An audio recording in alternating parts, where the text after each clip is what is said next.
I need to make a confession at the outset here.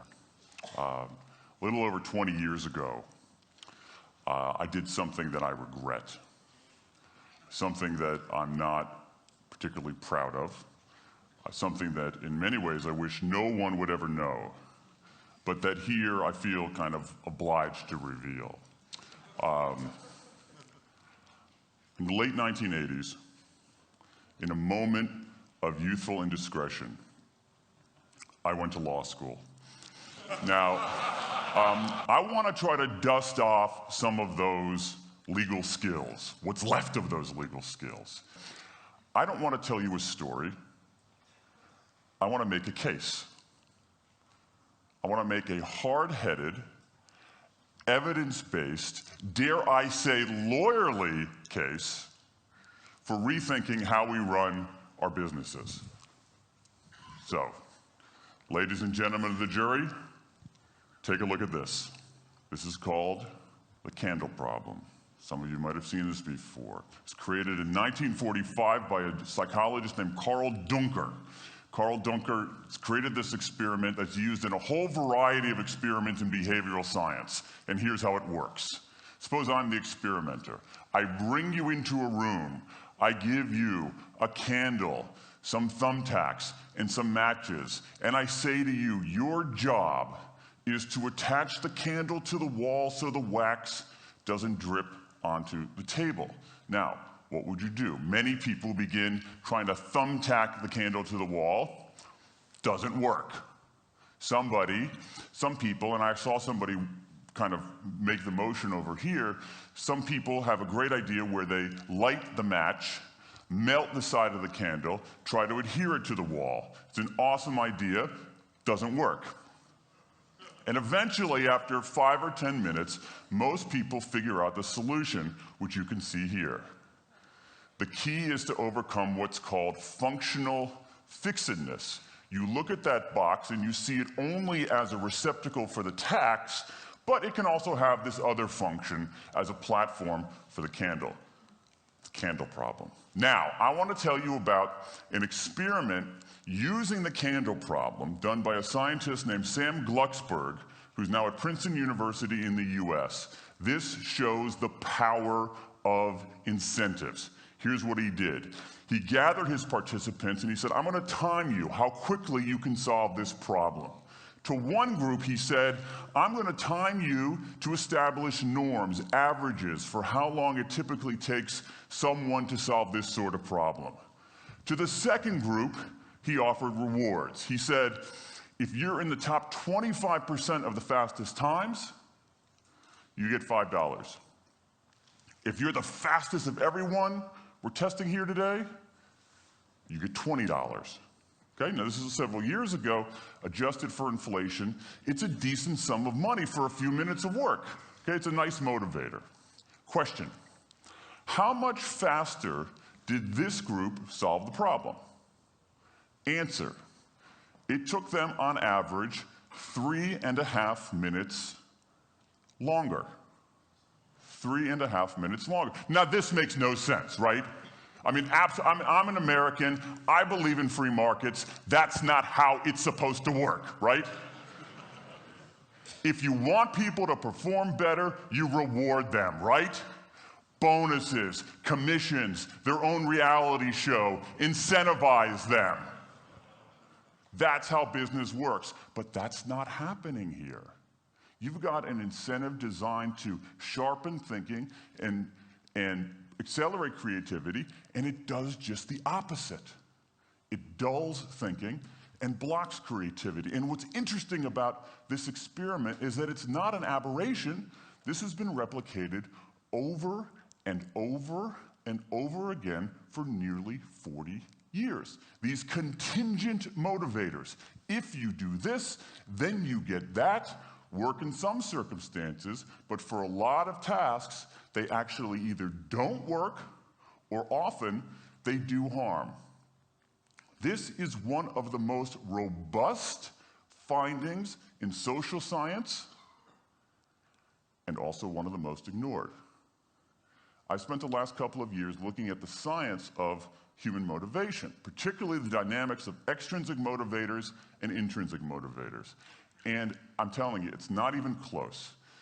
If you look at the science, there is a mismatch between what science knows and what business does. And what's alarming here is that our business operating system, think of the set of assumptions and protocols beneath our businesses, how we motivate people, how we apply our human resources. It's built entirely around these extrinsic motivators, around carrots and sticks. That's actually fine for many kinds of 20th century tasks.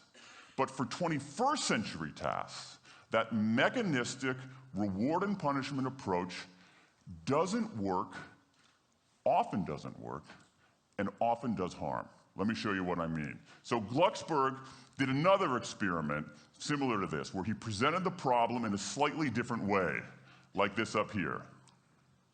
Okay? Attach the candle to the wall so the wax doesn't drip onto the table. Same deal. You were timing for norms. You were incentivizing.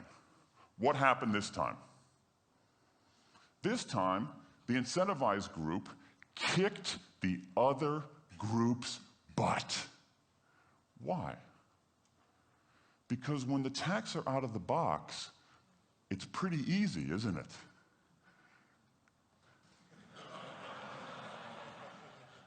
If-then rewards work really well for those sorts of tasks, where there's a simple set of rules and a clear destination to go to. Rewards, by their very nature, narrow our focus, concentrate the mind. That's why they work in so many cases. And so for tasks like this, a narrowed focus where you just see the goal right there, zoom straight ahead to it, they work really well. But for the real candle problem, you don't want to be looking like this. The solution's not over here. The solution's on the periphery. You want to be looking around. That reward actually narrows our focus and restricts our possibility. Let me tell you why this is so important. In Western Europe, in many parts of Asia, in North America, in Australia, white-collar workers are doing less of this kind of work and more of this kind of work.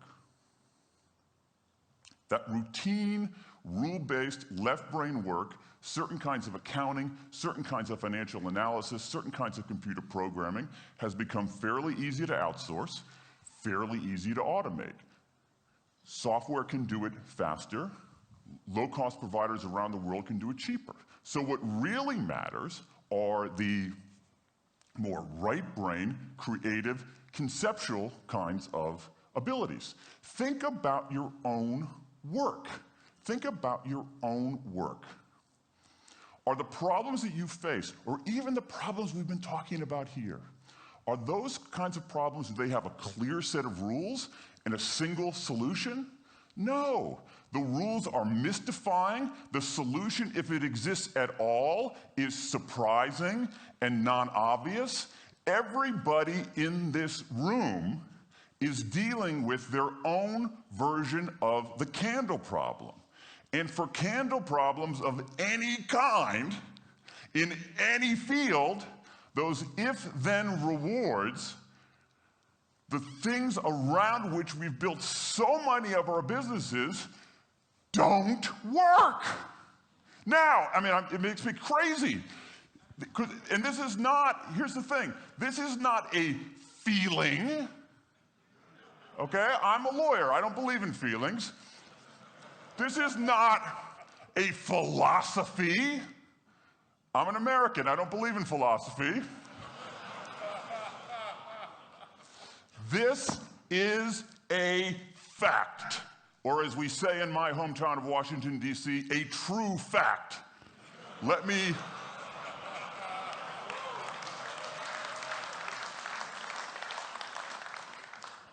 give you an example of what I mean. Let me marshal the evidence here, because I'm not telling you a story, I'm making a case, ladies and gentlemen of the jury. Some evidence. Dan Ariely, one of the great economists of our time. He and 3 colleagues did a study of some MIT students. They gave these MIT students a bunch of games that involved creativity and motor skills and concentration. And they offered them for performance 3 levels of rewards. Small reward, medium reward, large reward. Okay? Do really well, you get the large reward, on down. What happened? As long as the task involved only mechanical skill, bonuses worked as they would be expected. The higher the pay, the better the performance. Okay?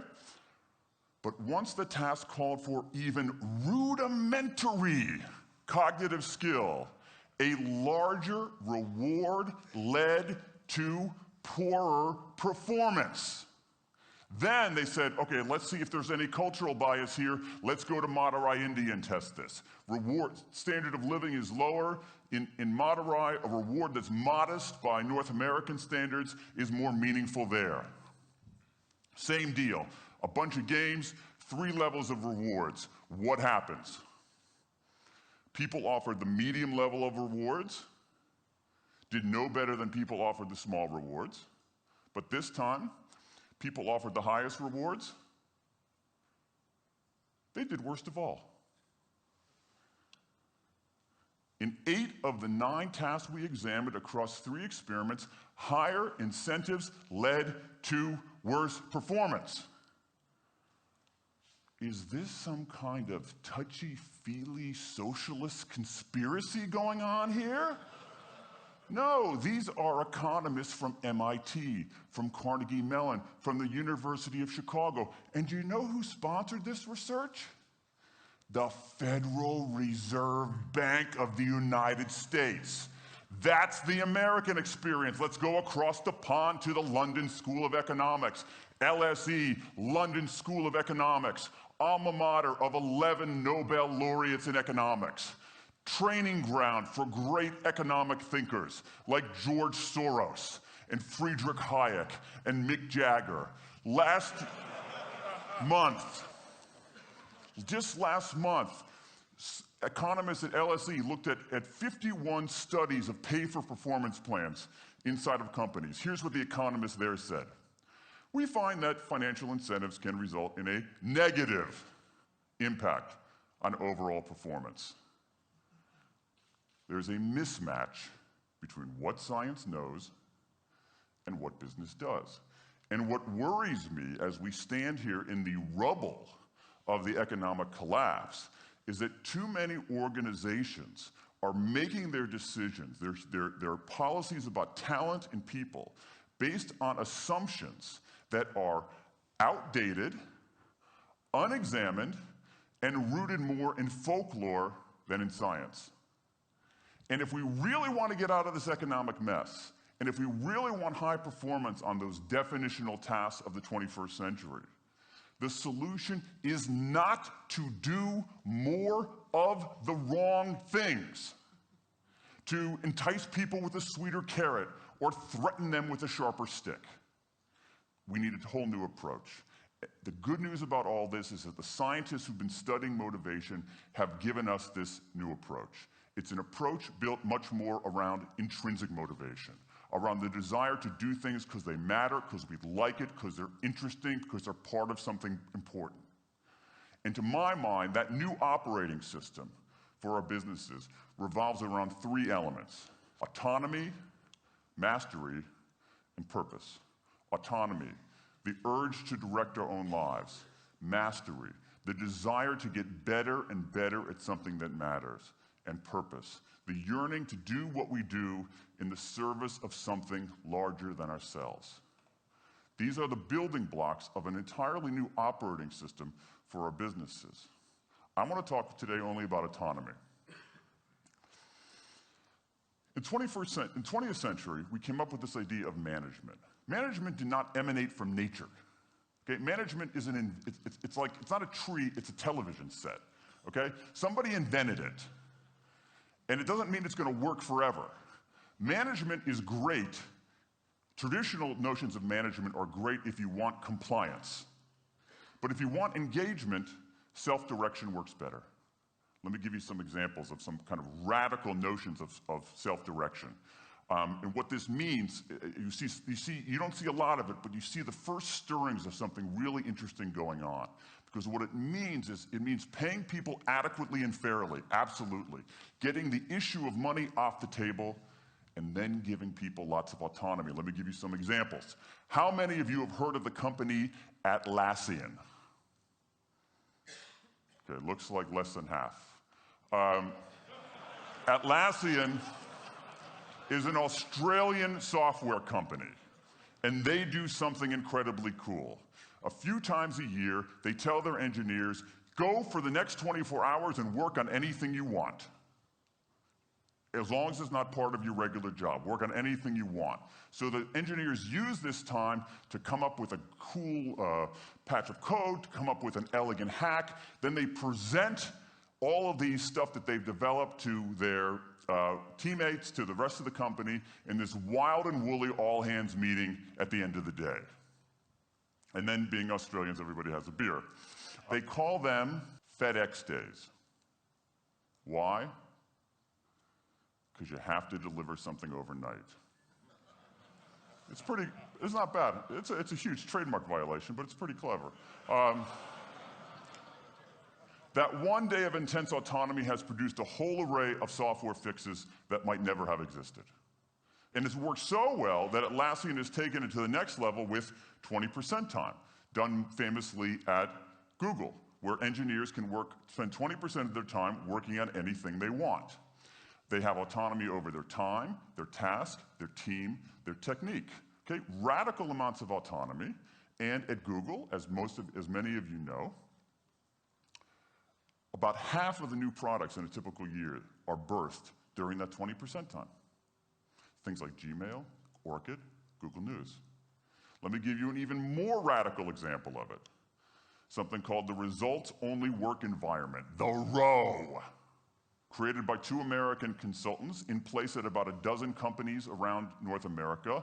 In a ROW, people don't have schedules. They show up when they want.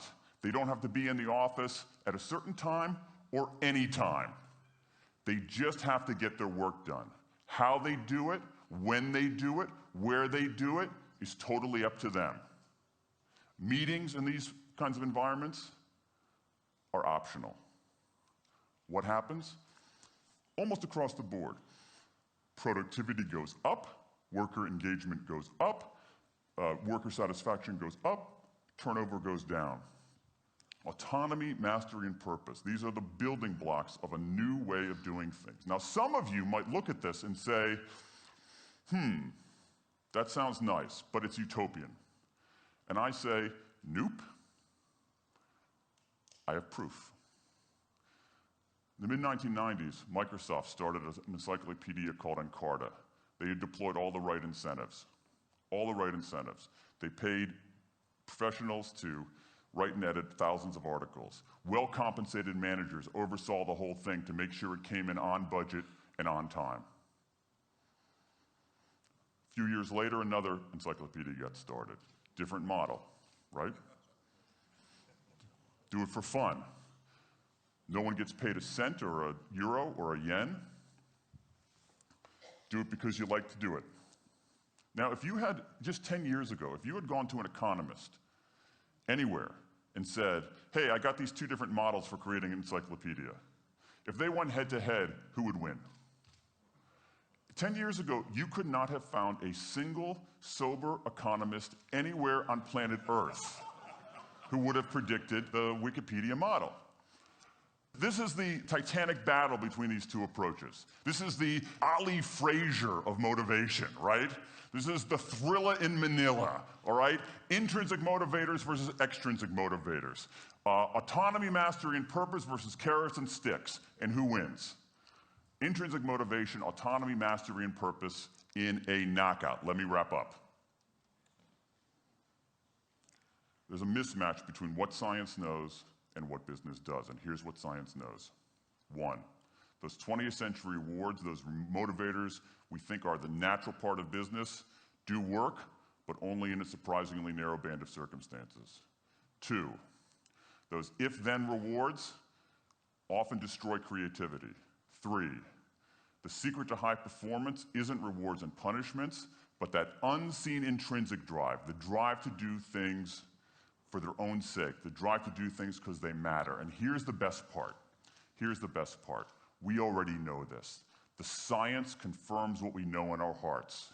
So, if we repair this mismatch between what science knows and what business does, if we bring our notions of motivation into the 21st century, if we get past this lazy, dangerous ideology of carrots and sticks, we can strengthen our businesses, we can solve a lot of those candle problems, and maybe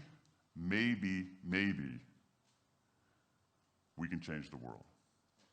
I rest my case.